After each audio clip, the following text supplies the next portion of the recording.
Hello and welcome into another episode of Preps to Pros. I'm Cooper Petagna with Andrew Ivins, my colleague, and we are in Nashville, Tennessee, also the place they call Smashville, Tennessee. And Drew, we're here at CBS headquarters for photo shoots. That's besides the point. We got a lot to talk about today, as you see behind us. We're going to talk some surprising, disappointing recruiting classes. We're also going to talk a little bit about the juice. We're going to finish up 2-minute drill, talk a little bit about Heisman odds as well. But Drew, a couple weeks ago, you came on this show and you were talking about top 247 edge defender, the number one edge defender in the country, 5-star Keeley. And you said if you were a betting man, your money would be on Alabama. As of right now, he's still committed to the Fighting Irish. What are you hearing on Keeley? Well, I still have that ticket, right? So I'm still holding on to that ticket, and I think it's one I could probably sell to some people right now because it sounds like Keeley might open up his recruitment. If you guys watch Wilt Fong's whip around the other day, he tossed out that there's a possibility Keeley will open things back up, and I think Alabama is still in the driver's seat for the number one ranked edge rusher in the class of 2023. I will say this, though. There are some other schools to keep an eye on here. I don't know if it's going to be an immediate flip. I think he's going to take some visits. Ohio State, that's a game. They opened week 1 against Notre Dame. That's been tossed out as a possibility for him to go visit. And then I think you got to keep an eye on Florida. We always talk about Florida on Preps to Pros. You know, we always bring up blue chip Billy Napier in the Florida Gators. And I think, you know, they got him on campus back during the spring months, a little bit under the radar. They're at his spring game, and I wouldn't be surprised if Keeley at some point this season were to make it up to Gainesville, check out a game inside the swamp. But I like Alabama right now. We'll see what happens. But some big news could be brewing in the world of recruiting. Yeah, the Notre Dame commit, obviously we've talked a lot about Keeley on this show. So Alabama in the mix, Ohio State in the mix. You mentioned Florida as well. Drew, is there another team outside of those top 3 that you mentioned that maybe is kind of, you could see potentially getting in the mix with Keeley? Well, like I said, I think it's Ohio State, Florida, Alabama, but in the world of NIL, who knows? And you're seeing right now this tweet from Richard Young. He just tweeted this out, 2 hours ago? That wink emoji with the elephant right there. Richard Young was in Tuscaloosa at the same time as Keeley. So I think Alabama, again, in the driver's seat. But, NIL era, who else can get involved? What about Mario Cristobal in Miami? They're looking for some elite pass rushers. I think you got Texas A&M out there. I know the folks at Georgia would love to get Keeley up to campus. He's never been to Athens before. So those are some to keep an eye on. And I think maybe, Michigan, they've recruited well in that Tampa area in the past. I'm not saying there's been contact, but if this drags out and he doesn't pick Alabama right away, those are some schools to keep an eye on. No shortage of suitors for Keeley. We'll keep an eye on that. As of right now, still committed to Notre Dame and the Fighting Irish. Maybe we'll get some news tonight. But Drew, let's move on to the SEC now, Auburn. And something that maybe kind of went on under the radar a little bit, but Emory Williams, of Miami quarterback commit, also committed in that class with top 247 quarterback Jaden Rashada, but received an offer from Auburn. Why do you find this interesting? Well, he hasn't reported it yet. And, I'd caught wind that Emory Williams had picked up an offer from Brian Harsin and the Auburn Tigers. And I think this is notable because Auburn is 3 hours away from where Emory Williams lives up in the Panhandle. He goes to Milton High School. It's outside of Pensacola. Coral Gables in Miami, on the other hand, is about 7 hours, 8-hour drive. So I think it's notable. The Tigers are still looking for their quarterback. And I know we're going to get into the SEC and some of these recruiting classes, and they're going to try to flip an arm. They offered J.J. Cole, the Iowa State commit. Now they've pivoted to Emory Williams, and from my understanding, Brian Harsin, he kind of locks onto a guy and then he waits and then he'll to move on. He doesn't recruit multiple quarterbacks at the same time. So I think it's interesting. I wouldn't be surprised if Emory also visited, just given the proximity location. And it's hard to sign 2 quarterbacks these days. We do not see that happen often. Alabama has 2 quarterbacks committed. Miami has 2 committed. We'll see if both those schools end up with 2 quarterbacks. Been a lot of good dialogue about Emory Williams, I think, between me and you, and I think a guy that we expect a lot from his senior season at Milton. Got to see him this offseason. Certainly a guy that impressed at the Elite 11 finals. But Drew, let's move on to a little interesting exercise that producer Jesse, also known as Cam Rising, if you haven't seen him, this guy's got beautiful flow. But let's get into the exercise talking about some of the biggest takeaways and surprises, disappointments of Power 5 classes and recruiting classes this year. I want to start with the ACC. I'm going to give it to you, and I know me and you have kind of been talking about some teams that have stood out, and I want to preface this by saying these are some of the teams like the ACC. We're not going to be talking about Miami and Clemson. We're going to be talking about some of these teams on the outside of that. So, Drew, in the ACC, I'm going to let you kick this one off. Well, we're 5 months till the early signing period, right? So I think this is a great time to do this exercise, kind of look at the class rankings and figure out what's going on. And Cooper, I know you want to talk about Duke. We're going to talk a lot about Duke. We're going to nerd out on Duke. Mike Elko, he did not pay us to talk about Duke, but let's talk about this recruiting class. 32 right now. This is the chance to be the best recruiting class Duke has signed in over 5 years. And there's some guys I really love in that class. I think they're doing a good job in the state of Georgia. TJ Simmons, defensive lineman out of the Peach State. I know Miami just offered him. Terry Simmons is actually how his name goes. But this is a good group, and it's really strong on the defensive side of the ball, which isn't surprising given Elko's background, correct? Yeah, absolutely. And I think, talking with some people at Duke this morning, I think the biggest emphasis for them is that they had to get bigger. They were kind of known as a small team. So I think what they've done, offense and defensive line, I think for them, that was something that they really kind of had to lean into. They had to upgrade the size there. We talk so much about height, weight, speed all the time. So I think for Duke, you look at them and what they're trying to get done on the recruiting trail, they've kind of had to stretch their wings a little bit as well. 12 different states that they've gone to geographically. So they've done a good job. And it sounds like they're going to play some freshmen, right? I think that pays off when you start recruiting different kids. Vincent Anthony, we've been in the 247 Sports offices the past 2 days. I've heard that name come up more than anyone else. Top 247 defensive lineman out of Texas that signed with the Blue Devils. Sounds like he'll play as a true freshman. So I'm excited about Duke in the future there. What else stands out about the ACC when we look at this list? Yeah, let's talk a little bit about Louisville. And this is a team that obviously Scott Satterfield, big year for him, but it starts with Ruben Owens, 5-star running back out of Texas, certainly a guy that we like a lot. The more recent additions, 3-star receiver William Fowles out of Florida also as well. Stanquan Clark is another guy that we really like, but they've done a really good job in Florida, in California, and I think for Scott Satterfield, you just got to win this year, but you're sitting inside the top 20 right now at number 16. If you're Louisville, this is exactly where you want to be. Hey Don, I was talking to one of their commits this morning, Madden Sanker, our number 3 interior ranked offensive lineman. I just think this is a strong group, and it's from recruiting hotbeds. You mentioned it. The state of Kentucky doesn't produce talent. Louisville has gone into California. They get Pierce Clarkson, right? They go down to South Florida. They get Stanquan Clark. They get Will Foles. And they're shooting up in those rankings. We'll see how they finish. We mentioned it on Preps to Pros on Monday. Bobby Washington, they could visit. I was talking to someone else down in South Florida. Dwight Boodle, a cornerback that's coming to Nebraska, might visit. So I think if Louisville starts winning some games, I think they have a chance to keep this class together, and they got Malik Cunningham at quarterback. It's setting up very nicely for Scott Satterfield. When I think we initially thought a few months ago, hey, is he on the hot seat? Is Louisville going to be able to hold on to this class? Now I wouldn't be surprised if this class keeps rising in the rankings. Year 4, 18 and 19 for Scott Satterfield in the last 3 classes, 44, 36, 41 right now at number 16. So they're setting up for their best finish under Scott Satterfield. That's going to be a big one. But Drew, let's pivot now to the Big 12 and a couple of teams that have stuck out earlier in the process. One of those teams to me, that is Baylor, right now coming off a Sugar Bowl victory, a great year. Dave Aranda, new contract for him, a lot to like, but they're sitting inside the top 20. And just talk a little bit about what they've done. And I want to start with Austin Novosad, a guy, a top 247 quarterback that you were on early, a guy that's risen for us, but they were able to fend off Ohio State, A&M, and others. Keeping Austin Novosad in this class and fending off Ohio State, right? Fending off Texas A&M where he's got some family ties, fending off Stanford, which currently has a quarterback starting in the NFL. I think that's a massive deal for Dave Aranda, and that might be one of the storylines of the 2023 recruiting cycle when we take a step back a few years from now.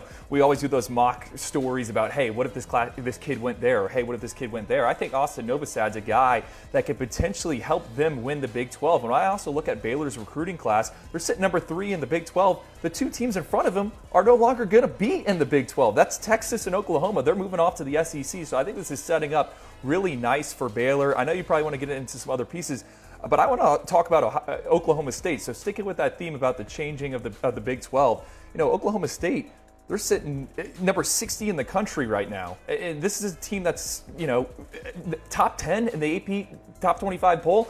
Shouldn't this be the team that's ready to take over in the Big 12? And instead, we're talking about Baylor and not Oklahoma State. Well, it is interesting with Oklahoma State. I believe they only have 11 commitments this cycle so far. Right now, they're ranked 60th, 12-2 last season, Big 12 championship appearance. We all remember that game versus Baylor, which was an all-timer. But besides the point, they win the Fiesta Bowl. You think they would have a little bit more momentum catapulting into that range, kind of where Baylor is right now inside the top 20. But you look at Oklahoma State's last 3 finishes on the trail, number 35, number 34, and number 37. To me, I think Oklahoma State has a little bit of a recipe and a little bit of a formula, so I'm not hitting the panic button on them. Some of the guys that they have, I like a lot too. Jelani McDonald, Zane Flores, right? A couple of these guys that we've talked about. So with that number still being small, I still like Oklahoma State. And here's the other thing. We're talking about Big 12 conference realignment. Look at UCF right there. They're moving in number 59 in the country, one spot ahead of Oklahoma State.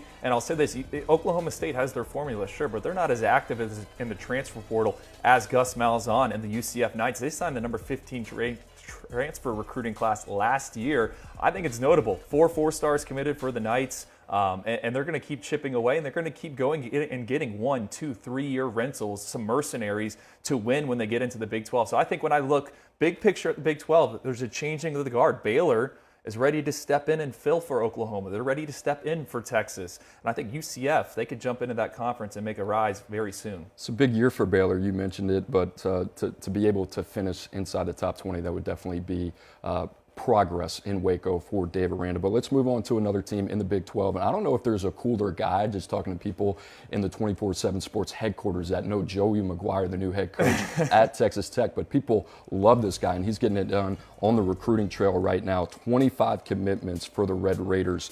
22 of them are from the state of Texas. So talking about painting that state red, that's really important. That's obviously been an emphasis for Texas Tech. But Drew, I know you kind of see some similarities from what Joey McGuire was acclimated to under Dave Aranda and Matt Rule at Baylor in terms of the height, weight, speed philosophy and how they're building their roster in Lubbock. Yeah, actually, before we came into the studio, I was looking for the tweet. I think Tracking Football, which is a database that these colleges use, where you can, figure out what a guy runs, and apply it to position with their height, weight, and speed. Texas Tech was one of their most active clients, and when you look at this recruiting class, top to bottom, it's a bunch of guys that have traits, and me and you love traits.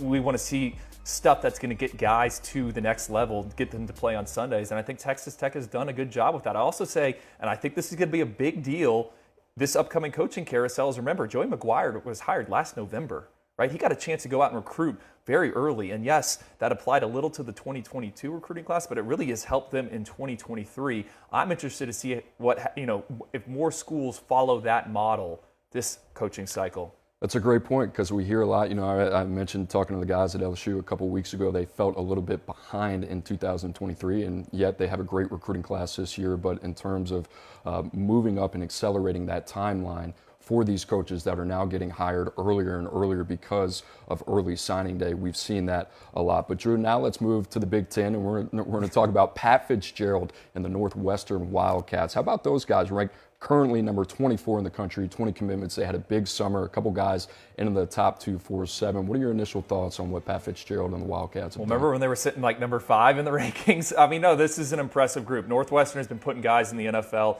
It's not surprising to see them this high and with this group. And I actually kind of did a deep dive on them the other night, just looking for some guys potentially in my freaks list. And they have big bodies up front. Camp McGee's a tight end out of Orlando that they have committed, who I really like. And so it's a solid group, and I know you probably have some guys you want to highlight there. Yeah, I love the Jordan Knox kid from South Carolina. He's in our top 247 as well. Ashton Porter was a guy from the state of Texas, a defensive lineman that Northwestern went into Texas, beat Texas 4. So Pat Fitzgerald getting it done on the recruiting trail. I don't think they've finished higher than 40 over the last couple of cycles. So Northwestern, Texas Tech, a couple of these teams that we're not used to, new sense of urgency now on the recruiting trail. But Drew, another team, Iowa. They're sitting in the top 25. This would be a big deal for Iowa. I have to go back and kind of do some research on this, but I can't remember the last time they finished in the top 25. But I'll start with them. I'll let you kind of get into the players a little bit. But talking with some people around the program, they love their process. They trust the process. And in terms of the guys in state that they're bringing in around that program, and geographically, it's really important for them to get those guys on campus and work those guys out live as well. So I think they've done a really good job on the talent identification and evaluation front. They seem to be a team that develops better on the back end than what we see proactively in the recruiting rankings. But I like where Iowa's sitting right now. And Caden Proctor, the last 2 years, you talk about him, the 5-star offensive tackle and the number 1 offensive tackle in the country. Xavier Nwankpa as well, another guy that we had highly rated. They keep both of those guys home. And if you're Iowa, I think that's the recipe for success. And you're not even bringing up my favorite player that they have in the class. You think it's Caden Proctor. And how Ben Cuter world champion wrestler, won a gold medal junior freestyle in Bulgaria yesterday in the 213-pound weightlifting class. So I love this group. And you mentioned the process. I got a funny story about that. I was at a camp down in South Florida. I was working with a coach. I said, hey, did you get any names from here? He's like, I'm here to just get one name. And if I get one name, that's a win for us. We already know the guys we're recruiting. We're out here just to evaluate. And if someone checks the right boxes for us, I bring it back to my staff and we evaluate from there. So I think Iowa's process is awesome, and they're sticking to it, and it's not surprising to see them ranked where they are because it's paying off. Now I got to ask you, do you have any disappointing classes here in the Big Ten? I'm going to go with Wisconsin. It hurts me to say that. I love Wisconsin. I love Paul Chryst. I love the job that they do on the football field as well. I think with Wisconsin, where they are right now, they're staying at number 51 in the rankings, ranked closer to the bottom of the pack in the Big Ten. But this is a team with a brand, and a strong brand at that. You look at what they've done on the recruiting trail. They've been inactive in the state of Florida, really inactive in the state of Texas as well. A couple years ago, when I was at the University of Washington, they went out to Hawaii. They beat us head-to-head on top 247 linebacker Nick Herbig, another guy that they got. Spencer Lytle, 3-star linebacker as well, who had an up arrow and was a developmental upside guy. To me, if I'm Wisconsin, I have to go to those concentrated places geographically that are rich in talent. Lean on a little bit more of Ohio, lean on a little bit more of Florida and Texas. To me, you can get your beef in the Midwest. It's the skill position that's the biggest question for Wisconsin. And to me, they're underachieving. I know they're a developmental program, but there's more juice to squeeze there in Madison. It's a great place. I think that they're obviously very proud of their brand, and they've been very successful in years past. But to me, in order for them to take the next step and be a perennial contender in the Big Ten, they kind of have to flex their muscle a little bit on the recruiting trail, and we haven't seen that recently. I think the big thing there, no 4 or 5 stars committed. It seems like every year Wisconsin has at least one in-state offensive lineman. I got a big disappointing program in the Big Ten. How about Michigan? I know we caught some flack for our unders in the win totals this season with the Wolverines, but they're sitting number 27. They're coming off a college football playoff appearance. Right? I think the most alarming thing, if I'm a Michigan fan, they had 35 official visitors this summer. Right? 22 of those kids have already committed somewhere else, and probably 2 more in the coming weeks are also going to pick another school. Xavier McLeod, he's a defensive lineman. He's announcing next weekend, and then Makari Vickers, a defensive back out of Florida, he's announcing in a few weeks. Both those kids aren't expected to pick Michigan, and to me, they seem to be in a funk, right?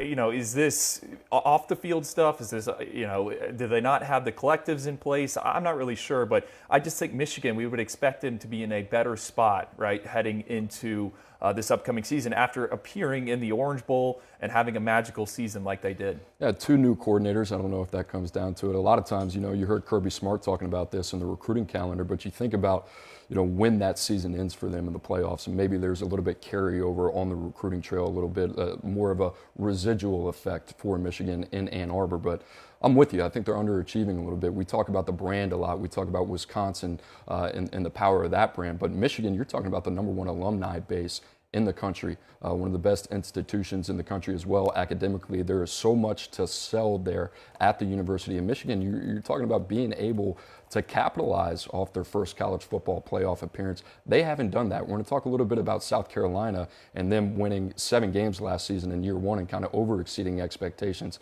and how they've carried that into year 2 on the recruiting trail. They've reaped the benefits of that. To me, Michigan has not done that. So that's a little bit of a question mark. I think it's fair to question that. Obviously, we have some time left in the cycle, so we'll kind of see how it. Yeah, they do. But again, 35 visitors, 24 of them have already gone somewhere else, and a lot of those guys were of the big, blue chip variety. I mean, Jonte Cook, Jaylen Brown. I mean, we can keep going on. Are you done with the Big Ten, or you got another one? No, I'm done. I'm done with the Big Ten, unless you got another one. How about Michigan State? Okay, I like what they're doing right now. I mean, Mel Tucker, we always mention him in the transfer portal. That's kind of was his sauce. That was the sauce that got him that good season. But right now, they're sitting number 26 in the rankings, 13 commits. 10 of them are consensus 4 stars. Last year, they were 26 in the rankings. I think the name of the game in college football these days is you got to stack back-to-back top 25 recruiting classes. Yeah, sure, you can supplement with the transfer portal. So I just think Michigan State, they deserve a little shout-out by Jobe, a freaky edge rusher they have committed. I really like him, but they're also in play for some other guys are still in play. Samson Okolmuna, he's out there. So I think it's impressive what Michigan State's done. And look, they're a bunch right in that group with Northwestern, Iowa, and Michigan. So Mel Tucker, he deserves some credit, and I like what they had signed in 2022 as well. Well, I think you mentioned it. I think it's been more about the transfer portal as well. You know, when Mel Tucker came in, that's kind of what they leaned on in East Lansing. And I think he's done a really good job even in year two. Amir Speed coming over from Georgia, the defensive back. Broussard, the running back from Colorado, to replace Kenneth Walker, who was a transfer as well. Aaron Brule from Mississippi State, right? So there's a lot of pieces there for Michigan State. They're doing a better job on the recruiting trail, recruiting at the high school level. They're doing a really good job of sprinkling elite level talent through the transfer portal as well. You forgot my favorite transfer, Chris Bogle, right out of Fort Lauderdale. A Lottie boy headed up to Michigan State now. I expect him to have a big year. It's number 16 in the transfer rankings last year, and it was a big year for them. Shout out to the Lottie. Shout out to the Wawas, as always. Shout out to Celsius Energy Drink, the official drink of Andrew Ivins. But Drew, let's move on to the Pac-12 as well. And I want to single out a team here that's been a pleasant surprise, because before we were a YouTube show, we're now we're a Twitter show, but we talked a lot about Washington and what the expectations would be.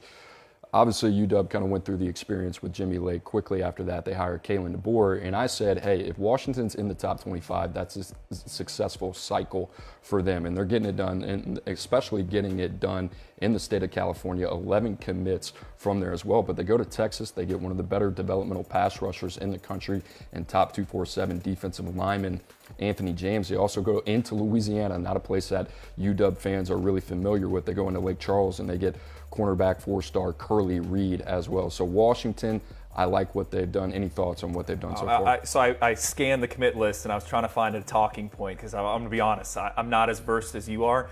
Then again, I didn't used to get a paycheck from the University of Washington. So I think it's notable that they are recruiting outside of their region and they're trying to go and get talent. So that's my one big takeaway with them.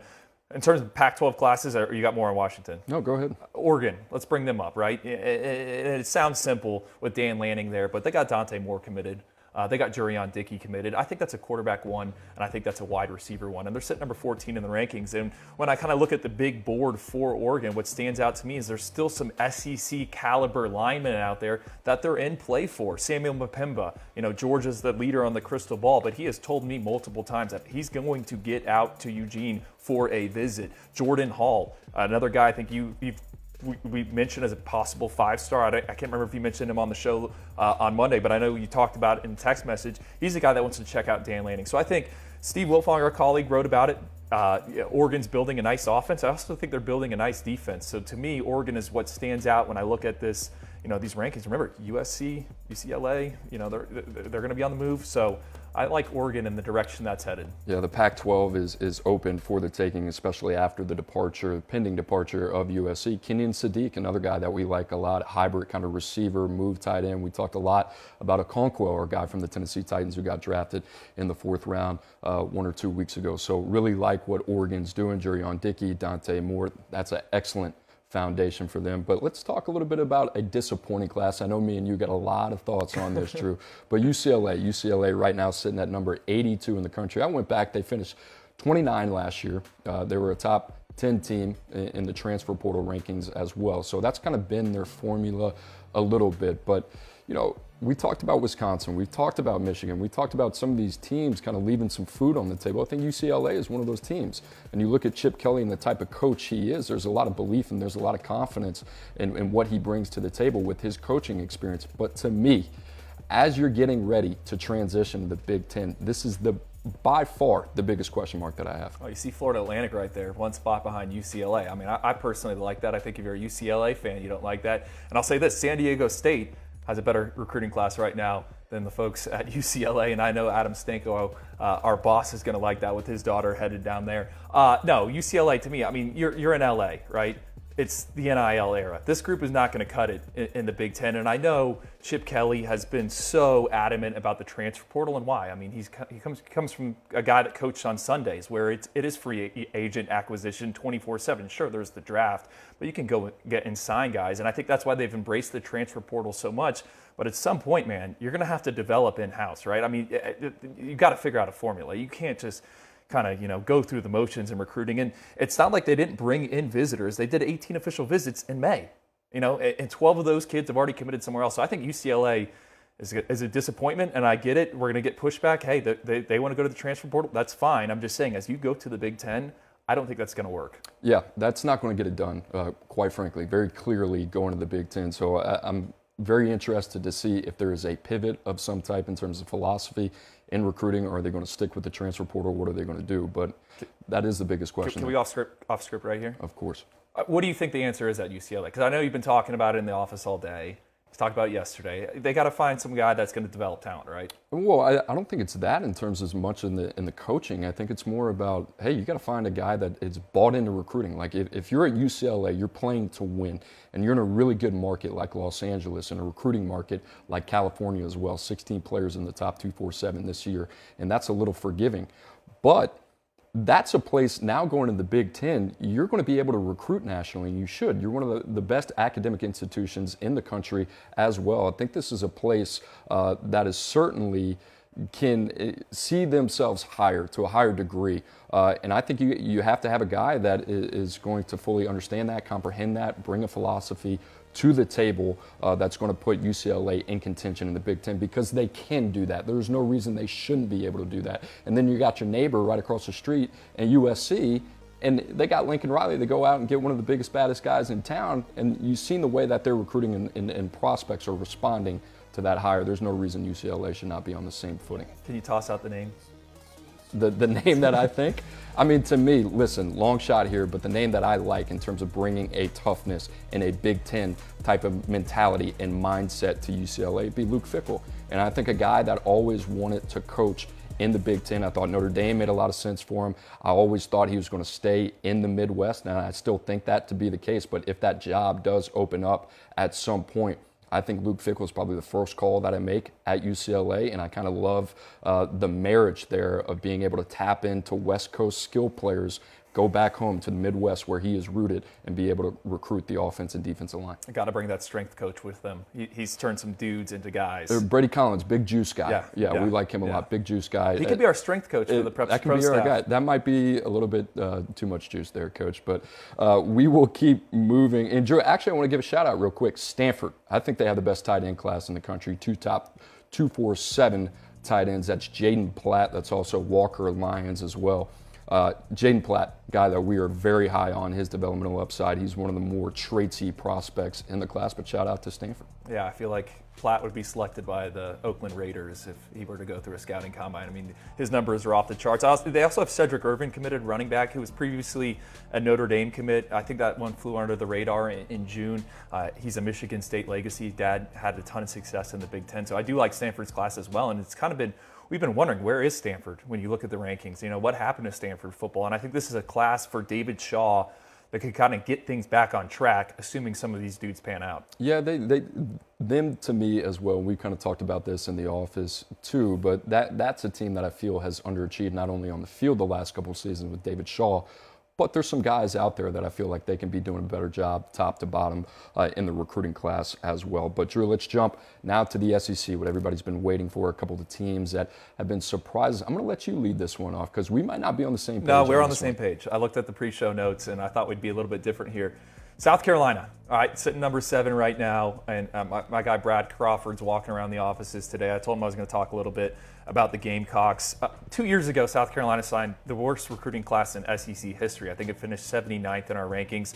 Things were like really, really, really bad, right? There was like black smoke coming out of Columbia, South Carolina, black smoke coming out of 5 Points. And I love this group that, you know, they have committed. Grayson Howard, I mentioned him. He's a Red Star prospect for me, a guy I would fight for all day. I think he's going to change that locker room. He's going to do everything very well. He's committed. That was a huge win for them down in Florida. But when I started diving even deeper into this recruiting class, what about the offensive line group? I think there's a ton of potential there. Jatavius Shivers, former Vanderbilt commit, they got committed. He's a legit 6'7" long reach. Trevon Baugh, Aldowusten Tree, Badea, I probably butchered that name. I need to practice that one. And Marquis Anderson, who's the highest ranked kid in the class. I mean, what they're doing in the trenches, I think is super impressive. And I think Beamer's just got that juice. You mentioned the juice. Kids like him right now.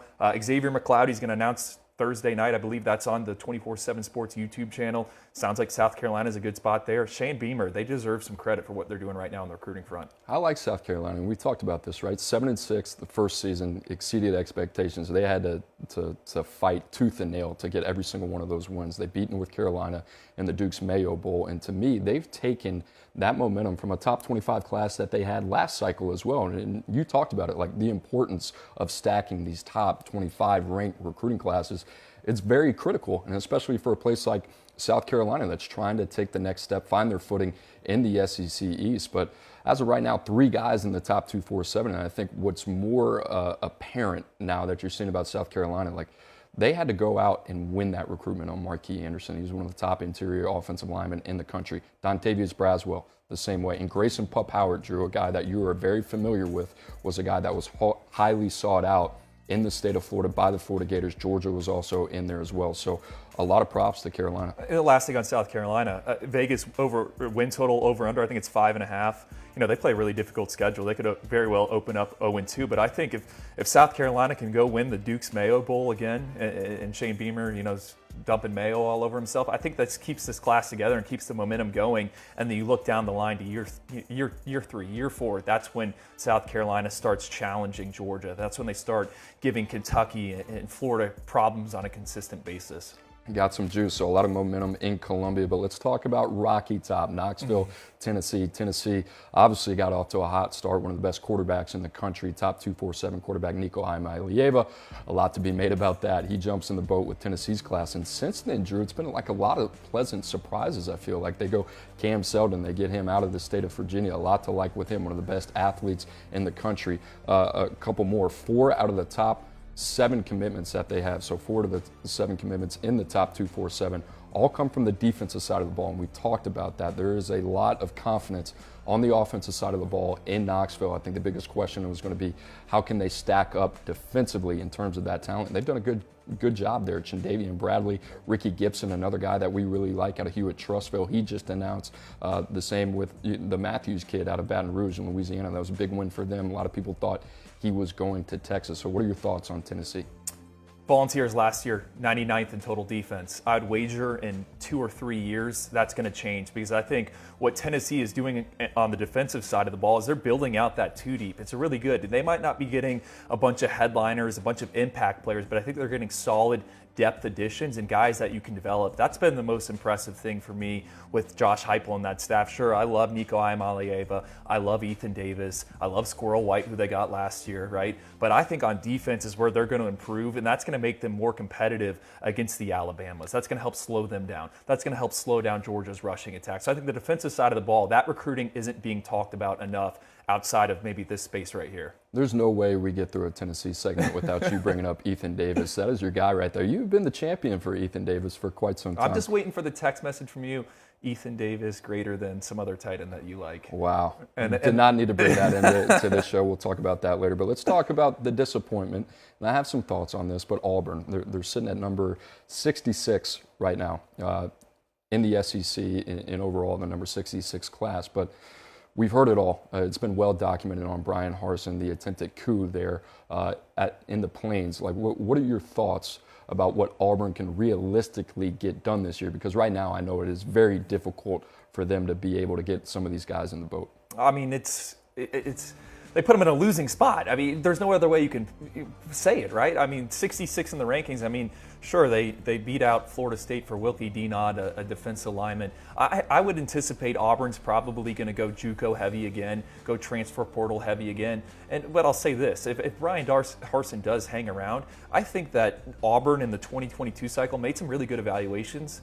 Maybe have some guys that are going to outperform where we had them ranked. Early returns from fall camp, Camden Brown has looked really, really good. He was a late riser out of St. Thomas Aquinas. You know, Auburn targeted him and was able to get him in the boat, and it sounds like he could play as a true freshman. Damari Alston, the running back out of the Atlanta area, another guy we had as a 3-star, but I think he might play as a freshman. So, you know, what are they supposed to do? I mean, everyone's negatively recruiting against them. They're using the fact that Brian Harsin's probably not going to be there. And I think we're seeing this with the recruiting class. Now, but I will say, if they do keep Harsin. I think he can make some good evaluations, and they built out that recruiting department. I mean, talk about putting your coach and your program in the best position to succeed. That's exactly what Auburn has not done. They have done the opposite of that. So if I'm Brian Harsin, if I'm the support staff members, if I'm the coaching staff, how do you go out there and recruit?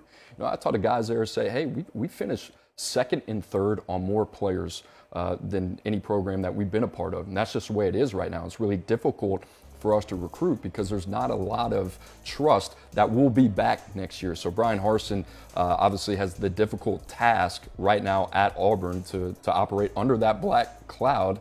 And if he comes back next year, all credit to him, man, because this has been a very difficult situation. That means he's won some games, right? Exactly. And the last thing on Auburn, right, with Wilkie Dienod, so he picks Auburn a few weeks ago, and I had another coach at a different school text me, we're absolutely going to keep recruiting because they know that there's a chance Brian Harsin's not going to be there. So that's just the reality. Again, the negative recruiting against Auburn right now is at an all-time high. It's a tough spot to be in. But Drew, that kind of wraps it up for us. Any other takeaways before we go into the 2-minute drill? No, I mean, Auburn was the low-hanging fruit right there. But I'm personally pulling for Brian Harsin. Okay, so now let's get into the 2-minute drill a little bit. This was kind of a fun exercise. Producer Jesse, our boy Cam Rising, he had some ideas out there. But the Heisman odds, Coach, and I'm looking at this, and the first 5 guys on this list, C.J. Stroud at Ohio State, he is plus 200. You got Bryce Young there, who won the Heisman last year, plus 430. You can see all the odds on the screen, but I thought this was a good exercise. Out of the top 5, is there a name or two that grabs your attention that say, hey, next time I'm in the Bahamas, I'm going to throw down 100 on this? Or Costa Rica, right? Costa Rica. Stetson Bennett, and I'm aggravated because when I did my show notes last night, Stetson Bennett was plus 6,000 at Caesars. I guess this morning it moved to plus 2,000. But let's think about this. 18 of the past 22 winners of the Heisman Trophy have been a quarterback. Okay, Stetson Bennett, he's going to be at the defending national champions. Let's also not forget Stetson Bennett was the MVP of the college football playoff title game this past season. So I like Stetson Bennett. What about you? Yeah, I don't know. I look at Jackson Smith-Njigba. I look at Travion Henderson. I mean, Travion Henderson was one of the most dynamic athletes last year. I remember watching him as a freshman. I just couldn't believe it. I thought he was going to be the next up at Ohio State. That seems to be the case. But you're looking at the odds on him, and he's plus 4,000. So is Jackson Smith-Njigba. You just lost 2 first-rounders, and I think, Chris Olave, Garrett Wilson, both those guys coming off the board early of the NFL draft. I mean, that production has to come from somewhere. So obviously you're relying a lot on the arm of C.J. Stroud, but I think Travion Henderson's a guy, Jackson Smith-Njigba. Like I said, if we're in Costa Rica, if we're in the Bahamas, I'm throwing down a Benjamin Franklin on that guy. Can I give you one more? One more. Because I've been looking for this one, and Caesars finally posted it. And I think I said this on our show a few weeks ago. Ja'Cory Brooks, plus 15,000. All right, Bryce Young is going to have to throw the ball to somebody. Tyler Harrell, Jermaine Burton, those are 2 guys. But Ja'Cory Brooks, he played and made that big catch in the Iron Bowl. So I like a Ja'Cory Brooks flyer if you can find it somewhere out there. I can't personally find it. Gambling's not legal in the state of Florida. And what's also crazy about that is Ja'Cory Brooks' odds are higher than Agiye Hall's. Agiye Hall might not even play this season, so it's crazy to me. We'll keep an eye on that. Georgia quarterback Stetson Bennett, his odds are currently at plus 6,000 is where they are currently. But you wanted to get into some NFL news before the show. You texted me.